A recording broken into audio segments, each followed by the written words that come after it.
Welcome back to Neo Insight. The journey home continues. Michael Thomas, the sovereign warrior, has broken the dark entity's spell of doubt and earned the right to enter the emotional heart of the journey. The fifth house, the house of red. This house is where the very physics of divine love will be revealed. Michael encounters the emotional angel Red, who delivers a historical truth. Michael has attained a vibration so pure. He is now the first human entity to physically hug an angel. In this profound episode, witness this monumental moment of spiritual integration, learn the true physical properties of love, and hear Angel Red's final, defiant message to the dark entity. Phantom, you haven't got a chance. The fifth house. It didn't take Mike long to realize that being off the path had its challenges. He had to constantly check the position of the sun to align his direction. In addition, he continually checked his map so that he wouldn't accidentally miss the house by going past it. It was also a slower journey due to the uncertainties of footing. Even with all these challenges, Mike realized that, at least this time, the journey was fun. He was fulfilling a wish to make Violet proud of him. He was also doing it for himself, to show that he could rebel against any form of the ordinary, even in a spiritual land. He was also beginning to feel that once was enough, and that as soon as he had found the next house, he would probably go back to using the path for the following ones. It was easier and didn't compromise any of his choices. In fact, now he felt more than ever that his choice to stay on the path in the future was validated by the fact that he knew what it was like not to. Now that he had done both, he felt that he could choose wisely which to do, instead of feeling forced by protocol to stay on the trail given to him. Mike also realized that the feeling of being watched was gone. Had he broken the spell of his following nemesis? Had the dark and ominous thing that seemed to follow him on this journey simply gone away? No, Mike was wise. Rightly, he guessed that his change in habit regarding traveling on the path had simply confused the vile thing that had been dogging him from the beginning. No doubt IT would realize what had happened and go looking for Mike. This meant that Mike had to be wary and alert for surprises ahead of him as well as behind. About 4 hours into his travels over the plain, the skies began to darken. Mike had no illusions about what this meant. Another of those weird, frightening, and violent weather anomalies was about to strike this place, and he'd better check for shelter immediately. He remembered that the last time this had happened, within 10 minutes he was prone on the ground in a horrendous, howling wind, praying for his very life. Mike took out the map again and looked to see what was immediately around him. True to form, the map had the red showing only what was currently around Mike. The map showed that he had just passed an outcropping that contained a cave-like shelter. Mike remembered having passed it recently, but he hadn't passed on the side that would have revealed the cave. Mike stuffed the map in his pouch and retraced his steps until the indicated rocks again came into view. Even in the few minutes it had taken to navigate back to the potential shelter, the storm had developed in an ominous way. The skies were blackening, and the gale-force winds were starting to howl. Rain was being added to the mix when Mike saw the opening and picked up his pace. Just as Mike passed into the mouth of the cavern, nature seemed to go wild again. Mike had to stand well back in cave to avoid getting wet or being sucked into the uproar that raged outside. He again marveled at the ferocity of the event, and also whispered a thank you to Blue for the map that had removed him from harm, seemingly at the last possible moment. The currentness of the map had again aligned with his need. Mike continued watching the spectacle from inside the cave, never taking his eyes off the constantly changing program of wailing mayhem. It was amazing. He was so glad that he wasn't out in it. Why are these storms allowed in such a sacred place as this? He wondered aloud. Blue's voice sounded in his head. Michael Thomas, there are no storms in this land unless a human is on the journey of lesson. You mean if I were not here, there would be no storm? Yes, replied the voice of Blue, but I'm not in it. It's not affecting me. Exactly, laughed Blue. You have learned to use the map. Believe it or not, there have been humans like you on this journey who discarded the map early, feeling that it was some kind of joke. You saw what it was, and the currentness of it has become your way of life. You have one foot in the spiritual now time frame, but you are also learning to weigh linear time against it as you move through your trip here. Therefore, when the lesson of the storm comes into view, you escape it entirely and sit it out in peace. Michael, you are dearly loved. Mike smiled at the thought. It was all for him. All this energy, all this planning. He looked outside and yelled at the wind. You can stop now. I'm safe. Mike laughed and laughed. The storm lasted about 2 hours, beginning to clear about dusk. He didn't know if there was time to reach the next house, and without the sun, he didn't know if he could even find it. Regardless, Mike also felt safe and able to defend himself if needed. He left the cave, observed for the last time the direction of the sunset, and again headed in a direction he knew to be north. It was slow going as it got darker, and Mike began to realize that he had never been out at night in this land before. Would there be stars or a moon? He quickly found out. There was neither. When the last vestiges of twilight had bid farewell to the horizon, Mike was completely in the dark. And oh, what a darkness. Without any light whatsoever, Mike couldn't even see his map. He knew he should have stayed in the cave. He was not prepared for this kind of blackness. He sat down, not wanting to stumble on something unseen in his pathway. It took about an hour sitting in the dark for Mike to realize that his eyes were working in an odd manner. Either that, or something strange was occurring. Earlier, the sun had set firmly in the west, where he had expected it to. Based on that, he had taken note of where north was, and had also aligned the tip of a hill with that perception, so that he would have a marker to aim at even in the moonlight. When neither moonlight nor starlight materialized, the marker was also lost, until now. Dimly, to the north, he saw the faint outline of the marker. The same red glow from the setting sun was now extending north, in a manner that illuminated the very marker that Mike had observed. Something was over there giving off light. Mike arose with great care and alertness. The faint red glow coming from the north was slowly letting his eyes become aware of the immediate ground around him. He moved, slowly and quietly, toward the glowing red light. He pushed his feet through the grass cautiously, so as not to be surprised by a change in ground elevation or a boulder. Stooped over, eyes straining to see the faint outline of the ground directly beneath his feet. He moved forward at a snail's pace. In this crouching, step-by-step method of travel, Mike almost stumbled and fell when he suddenly reached smooth ground. It was the path. Mike chuckled to himself at the metaphor. Even though he had chosen to forsake the path, it found him when he needed it most. What a place. Mike saw that the path ran at an oblique angle to his northern marker, but he believed that it would indeed lead to the next house, and that he had not passed it. In addition, he noticed that the glow was coming from an area where the path was heading. Mike moved to what he perceived was the center of the path, and picked up his pace slightly. He was still traveling very slowly. He tried to stay in the middle of the path, but occasionally found himself at its edge. He laughed. This is worse than fog on the coast of Santa Monica in June, he thought. He remembered riding his bike at night in the fog when all he could see was the white line in the center of the road. He wished for that same white line now. Mike noticed that as he approached the glowing area, he could see more clearly.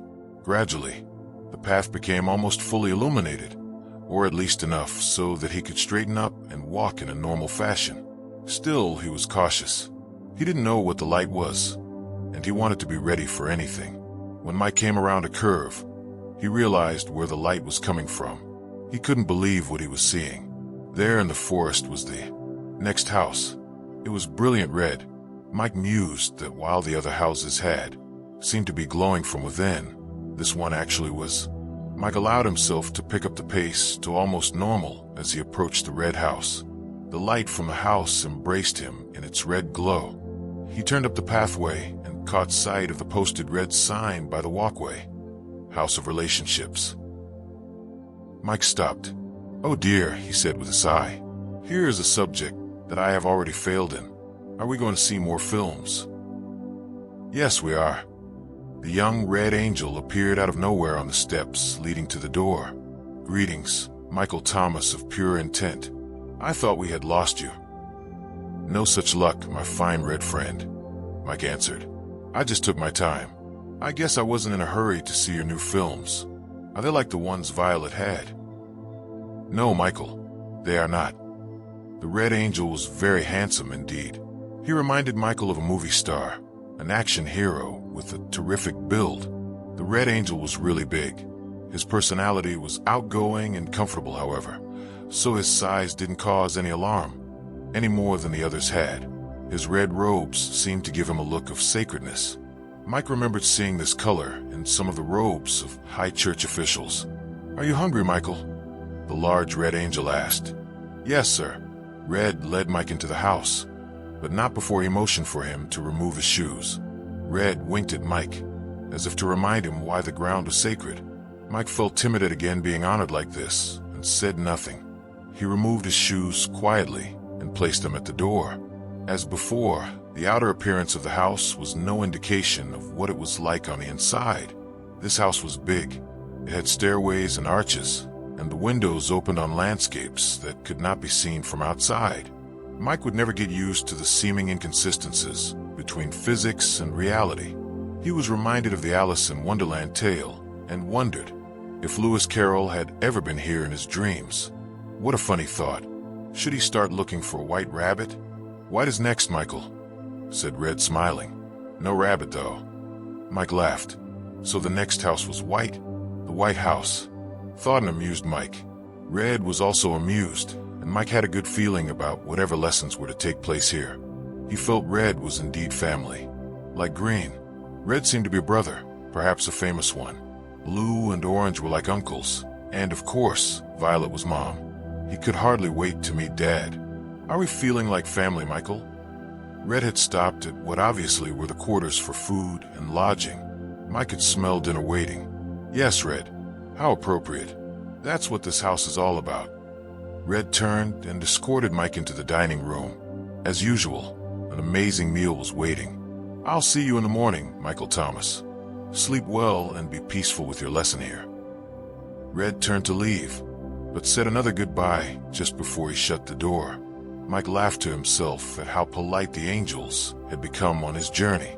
Mike did indeed feel peaceful.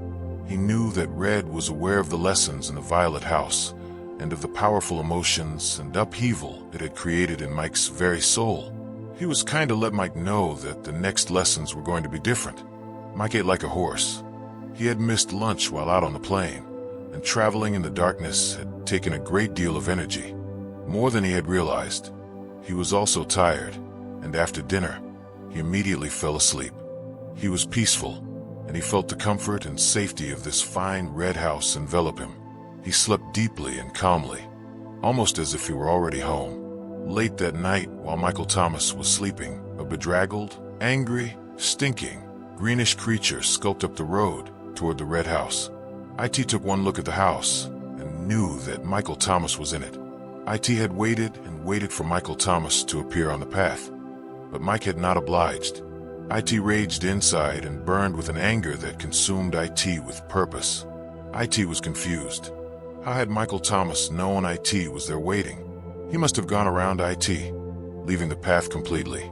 Michael actually had made it to the red house without the path. How? IT knew the angels were not allowed to interfere, so they had not told Michael where IT was. IT would have to rethink IT's plans now. When IT had gone ahead of Michael, IT had lost him. Should IT therefore go back to following him? That way, at least, IT would know where Mike was. What should be IT's course of action? As before, IT found a place in the trees to take up a vigil while IT waited for Mike to leave the red house. As long as IT knew where Mike was, IT was content. IT passed the time by anticipating the final confrontation with Michael. Over and over, IT reviewed plans, formulating and dismissing strategies. There would have to be a great deal of energy expended and some trickery, but IT knew Michael Thomas very well. IT knew what Michael Thomas reacted to and how he thought. IT began practicing the techniques that would be necessary for the plan to work. The confrontation would take place on the road to the final house. That's when Michael would be the most vulnerable. IT would again lie in wait. Deception is the key, IT thought. IT would have to pretend and take another form, something that IT could only sustain for a few moments. but those few moments would be enough. As he had eyed in the previous houses, Mike arose and put on clothing that was waiting for him in the closet. The clothes were fresh and clean and red. Mike again remembered the words of Orange, who had told him that there would be no human waste associated with his meals. Mike also realized that he'd had no beard growth since he'd begun this journey. It was almost as if everything that was happening was somehow suspended in time, preventing his physical self from aging or functioning as it had before he got here. What a place. Mike enjoyed the delicious breakfast laid out before him in the adjacent room and was sitting contemplating his journey when he heard the knock at the door and Red entered. "I see that you are well rested and ready, Michael Thomas." "Yes, I am, Red." Michael was gracious and feeling good. Again, he was amazed at how handsome Red was. "Thank you for your hospitality." "You deserve all of it, Michael Thomas of pure intent." Red smiled and motioned for Mike to arise and join him in a walk to the learning portions of the House of Relationships. Red led Mike to areas that he had not seen the night before. The house was indeed different from the others. All the red made Mike feel alert and energetic. It was an amazing feeling. At length, they came to a large theater and entered. The wraparound screen was the same as in the previous theater, and the padded chair was there, too, except that now it was red, and also, as before, the chair was just a little too close to the screen. Red knew that this place might cause Michael to be anxious after what he had experienced in the last house. "It's not what you think, Michael," said a comforting Red. "Thank you, my friend," said a grateful Mike. "Do you wish me to take my place?" "Yes." Red made his way to the back of the room as Violet had, and busied himself with the projection equipment. Mike took his place in the seat of honor in front, and the show began. This time there was no sound accompanying the presentation. Instead, Red lectured and explained what Mike was seeing on the screen displayed before him. Red was right. It was invigorating, educational, enlightening, and amazing. There was no sadness or introspective, emotional feelings being elicited from Mike. This was more like a slideshow with narration, instead of moving pictures. "Mike, this is all about family," Red began, as the screen lit up with some still images. "You have already seen in the last house that you play many roles on your planet, and that those with you do also. You have also learned that all humans agree and plan the potential directions of their lives before they ever arrive. Now it's time for you to understand the relationship between the players. Let's start with identifying the family." Mike sat incredulous as Red introduced 27 beautiful faces on the screen.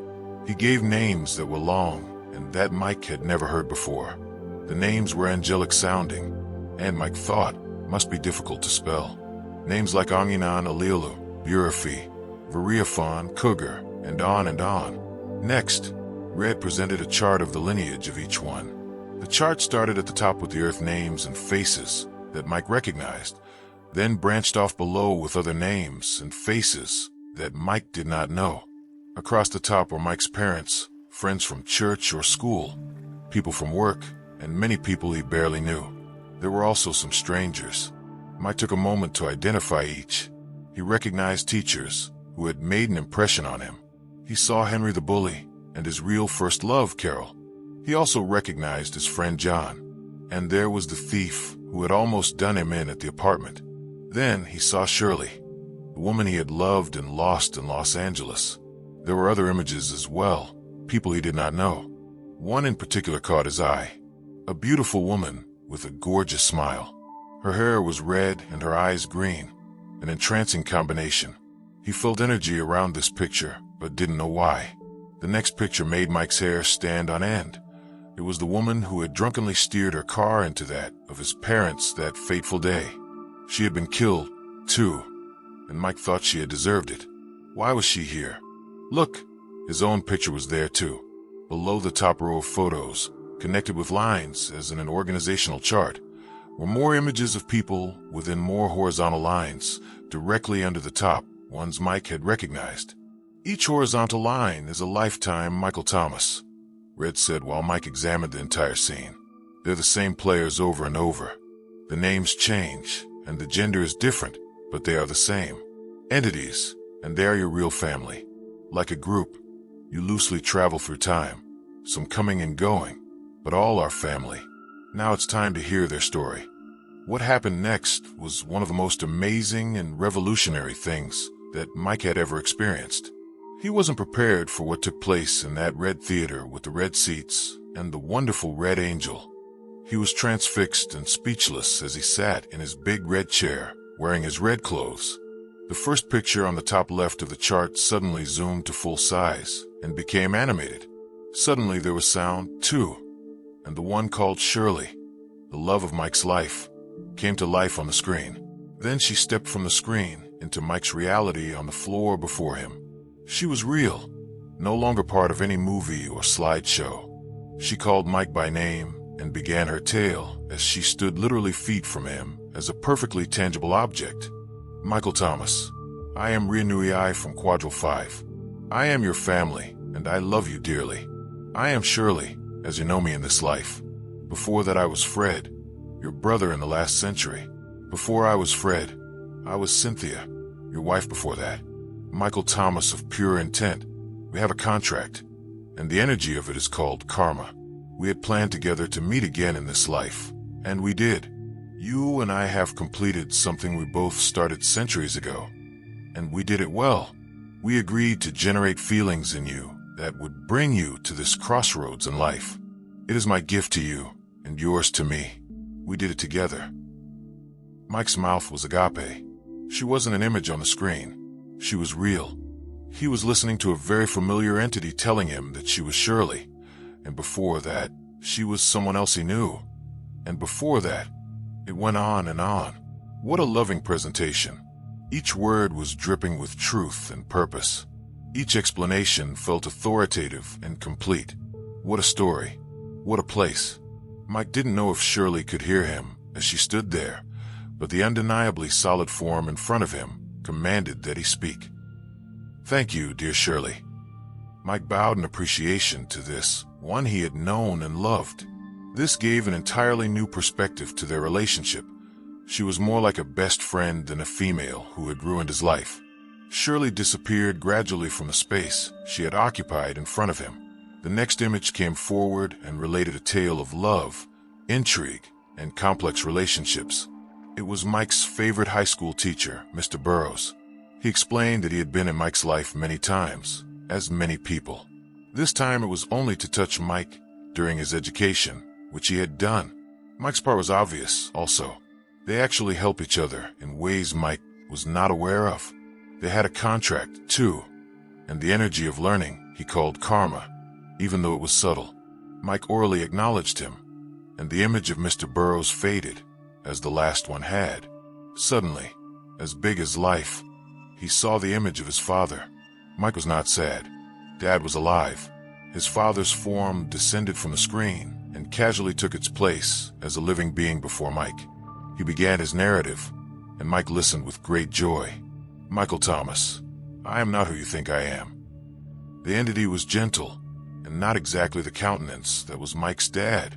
It continued, I am an Ihu from Quadral 5, and I am your real family. The face you see now is that of your father, and I played my role in human life exactly as I had planned it with your mother and you before we ever got to Earth. Everything that happened was appropriate, and we left early so that we could accomplish a great deal more in other spiritual areas. At the same time that we left for our own work, we facilitated your greatest gift, Michael. Our passing was the catalyst for your enlightenment. We came into your life with the heavy karmic lesson of death, Michael, and it played out perfectly. You are seated here because of it, and we love you dearly for your journey, and the fact that you now recognize the gift. Mike felt keenly that this entity was alive and speaking to him personally. He memorized the name Anihu. He wanted the sound to live in him from now on. How could there be sadness around his father's death when the truth was standing in front of him? The word's greatest gift rang in Michael's ears as the being that had been his father continued. It told of the wars they had served in together, of the brothers they had been, and yes, even the sisters, a very long time ago on continents that no longer existed on Earth. Finally, Mike's dad was finished. He smiled and faded away as had the others. Mike was moved, but not sad or pensive. It was exciting. He spoke to his father's image as it was fading. "For the gift, Father, I am grateful." Mike knew this was absolutely true, and bowed his head in respect as he spoke. Mom was next, and Mike was glued to his seat with his mouth open, listening to her tale of karmic lesson with him and the others in his life. "I am a Lewin, also from Quadro 5. I love you dearly and have been many faces in your past." She continued to explain the parts she had played in one life after another. She had even killed Mike once when they were both women sisters. She told of the energy created from the actions of one life to another, and how it played out in building the lessons of interaction for the next. She did not pull on Mike's emotions or create any kind of melancholy in his soul. She was informative and beautiful in her presentation. She was real. She was alive. When Mom started to fade, Mike spoke to her as well. "Thank you for your gift as well, Lewin." Mike felt it appropriate to remember at least the real names of his parents. Remembering all the names was beyond his ability, but he committed these two names to his memory forever. One by one, the faces took their place as real individuals before Mike. They introduced themselves and told of the great love they had for Michael Thomas. They spoke of the family often. All were from the strange place called Quadro 5, whatever that was. There was only time for 9 of the 27 to bring their stories to Mike that day, and then the lights went on. Mike sat in silence, realizing that again lunchtime had gone by unnoticed. Red came from the rear of the room and faced Mike. "Tired? No, exhilarated," was Mike's reply. "Do we have to stop?" Red laughed heartily and motioned for Mike to stand and join him on the way to dinner. "There will be 2 more days of this, Michael Thomas. There's time for most of the family to speak." Mike had about 1,000,000 questions as he was led back to the dining room. "Red, will you stay for dinner? I know you don't eat, but I would like to ask some things." "Yes, of course." Red was amused. Mike thought he probably had other things to do, not realizing that Red was there solely for Mike and others on the path at that moment. They entered the dining area where 2 place settings were arranged. Mike looked at the table questioningly. "Who is joining us?" "I thought you invited me," replied Red with tongue in cheek. "But you don't eat." "Says who?" Red was having fun as he placed himself at the table opposite Mike and poured himself a refreshing fruit drink. Mike was still confused. None of the other angels ate. I just thought." Red interrupted Mike. "Michael, angels don't have to eat, but I am joining you in this human necessity because it is enjoyable for you to have a companion who is also eating." "Right, correct." Mike couldn't argue with that. It had been weeks since he had enjoyed a meal with anyone. The last time it had even come close to happening was when Green watched him. At least it had been company. Red was fun. He was perhaps the most human of them all. "I feel honored that you would think so," replied Red, chewing his bread, reading Mike's thoughts completely. Mike ate his meal haltingly, stopping often to ask Red questions. "Red, was what just happened real? When they were speaking to me, was that just some kind of new projection technique that I haven't seen yet?" Red again laughed, wiping his chin with a napkin. "Why is it that humans want so desperately to assign reality to illusion? Even sometimes when truth is presented, humans deny it as a trick. I'll never understand that." "Well," inquired Mike. "Absolutely real," replied Red. "More real than your own reality on Earth, Michael. They are here in person for you in this house." Mike didn't understand that completely, but continued to ask questions. "Red, all the strange-sounding names, I noticed that my image didn't have one. Only that strange writing I have seen before." "You do have one, Michael, but it is hidden for now. If appropriate, someday you can learn of it, or at least the part of it you can speak, but it has no bearing on your enlightenment. After all, you don't know my name, and it hasn't stopped you from enjoying your time here." Red took another bite. Michael had never considered the fact that the angel names of those he had met in the various houses were unknown to him. He just called them by their colors. It was easier for everyone, and they encouraged it. "Red, what is your real name?" Mike was really interested. He took another bite of salad as he waited for Red to answer. You make an assumption that a name is a sound, Michael. Mike noticed that Red was an inept eater. You could tell that it was his first time. The food kept falling out of his mouth back onto the plate.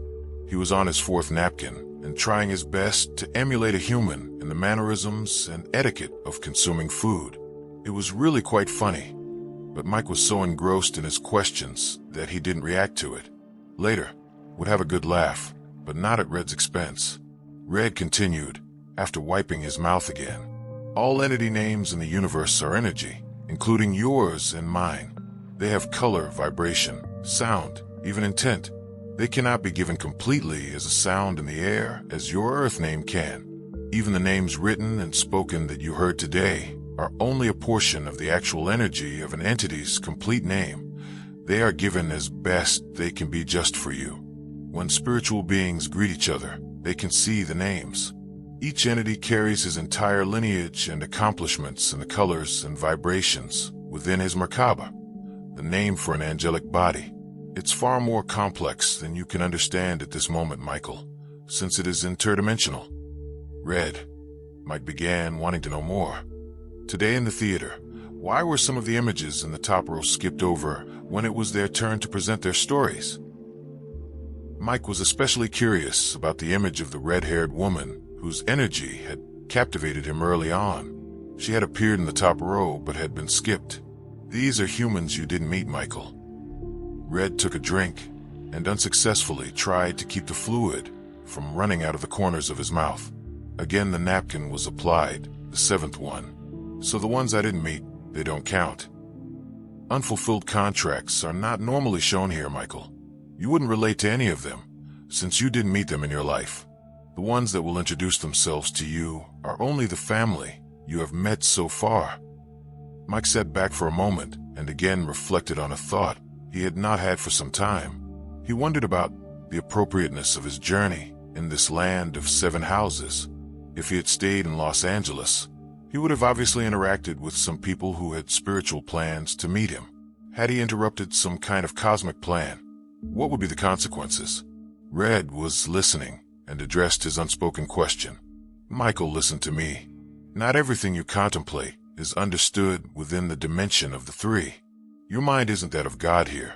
You can't know what we know yet. You are still human, and you are greatly loved for being just that. There's more happening here than you know. You chose to leave the path, and it is an honor that you did. Nothing is inappropriate that you have chosen to do. We would not be helping you in this manner if it were not anointed that you were here at this time. Mike had never thought of his choice to be on this path as an anointed one. He continued to think of it as an escape. He was in training to go home, and for some reason that was honored and blessed by these angelic beings. Red was right. He didn't see the big picture. Will I ever understand? When you stand before the door to home and open it, you will. Red stood up and graciously excused himself. After the door was shut, Mike arose and walked around the table to the chair where Red had sat eating with him. It looked like a 3-year-old had been there. Crumbs, fruit juice, and pieces of food were everywhere. Mike burst out laughing. I love you, Red, he exclaimed. Mike realized how thoughtful Red had been to offer to eat with him. He had tried. I guess even angels have things they can't do, Mike thought. Then he became introspective and wondered if there are things angels can't do. And angels are part of the whole. I wonder if there are things God can't do? Mike heard an answer in his head immediately. It was the voice of Violet. Yes, God can't lie. God can't hate. God can't make unbiased decisions out of the scope of love. This is the essence of why you have the lessons of Earth, so that God can have an unbiased test. Wow, Mike knew that something profound had just been imparted, but he understood none of it.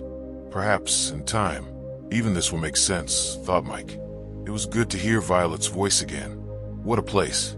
Mike slept, but the 2 angelic names Anihu and Aluin kept appearing before him, along with vivid colors and geometric patterns. It was all so wonderful. Despite the recurring light show, Mike slept well. The next day, Mike could hardly wait to get started. He wolfed down his breakfast and followed Red to the theater. He literally scampered to the big padded chair and awaited more introductions and enlightened words from his new family. This time it was the turn of some of those who hadn't been so friendly. Still, it all seemed so correct. The bully, Henry, came and stood before him, telling Mike of the contract between them and the heaviness of its origin. Mike and Henry had been shipmates in some distant past, and the interaction of their lives at that time had dictated lessons to be learned together this time. It was all so fascinating, and somehow it made sense. He and Mike were partners in a dance of energy that was ongoing. He faded, and Mike thanked him for playing his part so well. Next, the woman who had killed his parents with her car spoke. She took pleasure in her explanation. She called herself the walk-in catalyst for completion. More spiritual talk that Mike didn't understand yet. It was as if she had an appointment with Mike's parents on that dark farm road that night, and she had been there right on schedule. She told of the planning session and how all the entities had clapped their hands in glee when it was finished. Death didn't have the same energy behind it for those on the other side. It was almost like a play. The woman never apologized for what she had done. She didn't have to, since it was in perfect order. There was no more judgment for Mike. In fact, Mike told her as much. "Thank you for your gift, precious one." Mike meant it. The procession of family origin for that day was completed, and Mike again arose and went to his meal. 9 more had given their stories and lineages. This time he did not ask Red to eat, but instead to remain while Mike ate. He had more questions and didn't want the distraction of flying food and spilling fluids. "Red, many of these beings are still alive on Earth. How can they also stand before me in such a way and tell me their stories?" Again, Michael Thomas, you use your human experience to understand the reality of home. The real Michael Thomases can be many places. The peace of God, that is the higher part of your soul, is not fully present as you walk on Earth, but is elsewhere doing other things, such as making other plans for energy potentials with the family, now that you have changed your path. Red smiled while he let Michael take in the full meaning of what he had just said. "New plans?" "Yes," replied Red. Mike was astounded. It was starting to fit together.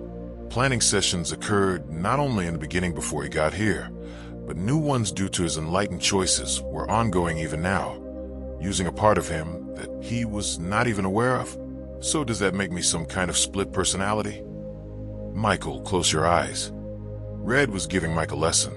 "Concentrate. Remember the events of today. Imagine yourself back in the theater."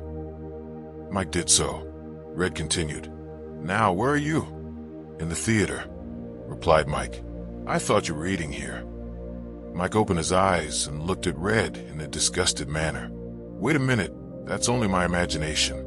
It doesn't count any more than my dreams. My real body is here. My thoughts are in the theater." "Okay, which is real, your body or your thoughts?" Red asked. "My body, I think," replied an uncertain Mike. Red didn't answer. Instead, he leaned forward and gave Mike something to think about. "Mike, last night." Red paused for effect. "You met your folks again, you know. This time they showed you their real energy, and you called them by their real names.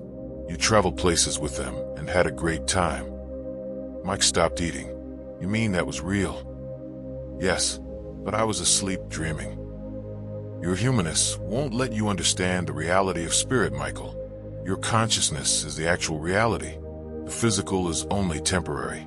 Your cellular structure, although a sacred vessel in itself, is only a place where the spirit of your consciousness resides, and you can take that spirit anywhere you want. Therefore, wherever your thoughts are, your reality is. Believe me, it is so. Red smiled. "I can leave my body." Mike was puzzled. "You do it all the time, Michael." Red was amused. "This puts you in 2 places at the same time, as you call it. Not so unusual as you think. As long as you remember to come back to the human vessel, it is appropriate.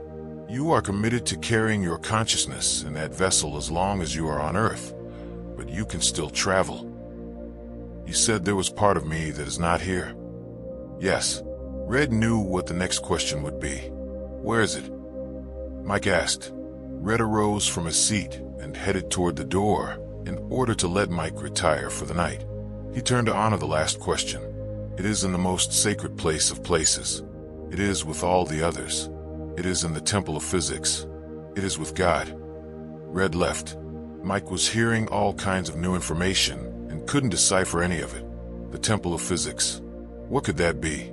It sounds like a church science project or a movie with Harrison Ford. What could it mean? It seemed like every answer to a question generated more questions. Mike retired. Just before going to sleep, he remembered what Red had said about his dreams being his actual reality.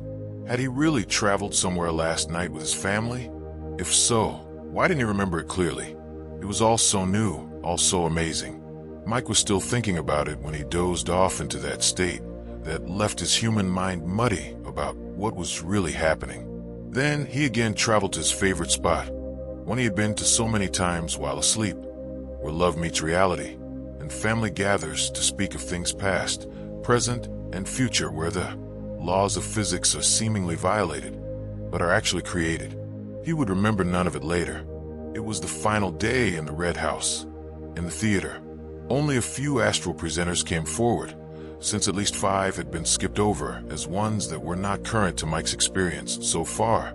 He met the school teacher he had reported to the faculty, and the thief who had seemingly started all this by his actions in Mike's apartment.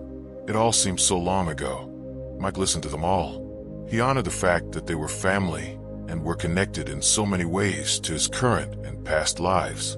When finished, Mike had an overview that almost no human had ever possessed. He had a far more enlightened idea of what life was all about. Again, he lamented the fact that he could carry none of this back to Los Angeles, or that he hadn't known it originally.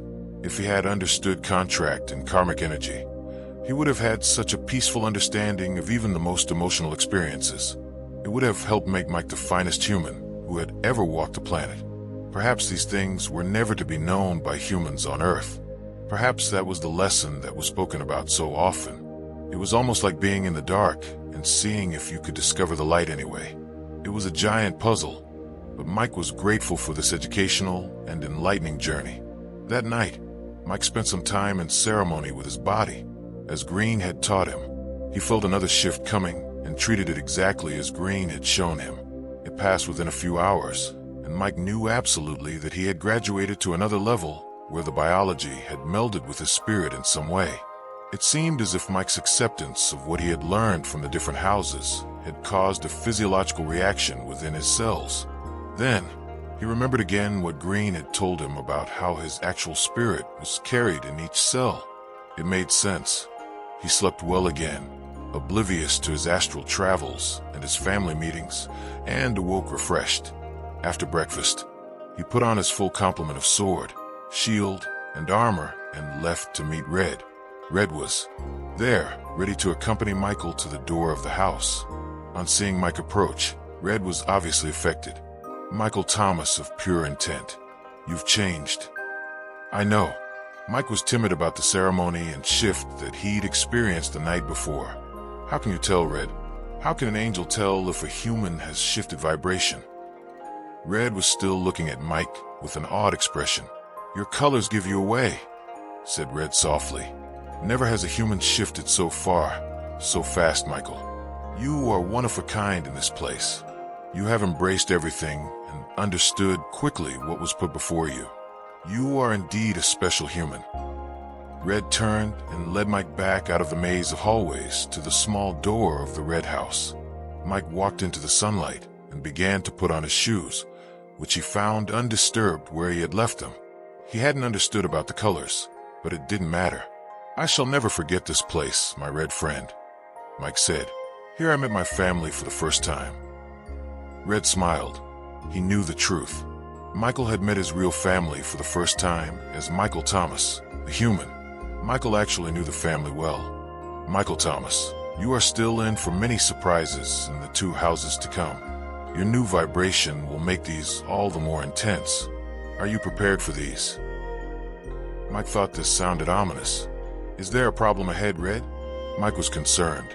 "There will be some challenges, physically, spiritually, and for the human heart before you get to the door marked home," Red answered seriously. These will be perhaps the greatest ones you have faced so far in this land. Some may call into question this very path and the reality of it. Some will astound you in their scope. Some may even frighten you. Mike straightened up when he heard that. He knew that some kind of test was ahead. As before, Mike was resolute. He hadn't come this far to back out now. "I understand," said Mike. "I'm ready." "Indeed you are, my human friend." Red continued to look at Mike as though he had never seen him before. "I have a question," Red asked. "You will hear it this morning, and only 2 more times. The last time will be the most important one." Finally, thought Mike, glad that an angel was giving him some information about why this last question was being asked at every house. It must have to do with the 7th house, and what Mike would find there. "I'm ready for the question, Red." Mike knew the question, but wanted to give Red the honor of asking it. Red could tell that Mike was letting him have his moment, and he appreciated it. "Michael Thomas of pure intent, do you love God?" "As I do you, and all the others, yes, I love God." Mike stepped forward and did something he had not done before. He hugged Red. The large red angel was a tough package to get his arms around, but Mike did his best. Red quickly accepted the physical goodbye and stooped down to allow Mike to hug him at eye level. Red encircled Mike completely, swallowing him up in the gossamer red robes. "There is significance in this, Michael," Red said as he let go of Mike. "As Green and Violet have told me, you are the first to have the vibration that would allow touch with an angel." Red was emotional. "We never got to hug humans physically in the past. I will always remember this time." Mike took the compliment well and then walked down the trail from the house to the main path. Mike had a choice, path or not. Yes, this time he would use the path to the next house, which he already knew was white. Mike turned one more time and waved a farewell to Red. Red stood there on the porch and watched Mike stroll out of sight. He marveled at Mike's progress. He was proud that Mike's gifts and weaponry were so attuned to this human. Never had this happen so completely. It was only a matter of moments before the looming menace of the repugnant creature, with the stench of death itself, appeared out of the tree and began to follow the human to the next house. IT left no footprints as it moved along the margins of the path. IT passed very close to Red and glared at him with 2 fiery eyes. Red, for the first time, spoke to the apparition. "Phantom, you haven't got a chance." With that, Red spun around and disappeared into the house of his color. Michael Thomas has learned physics of love and proven that the human body can merge with the divine. He is now light, sovereign, and a fully integrated warrior. But the path to the final house holds the most agonizing test of all.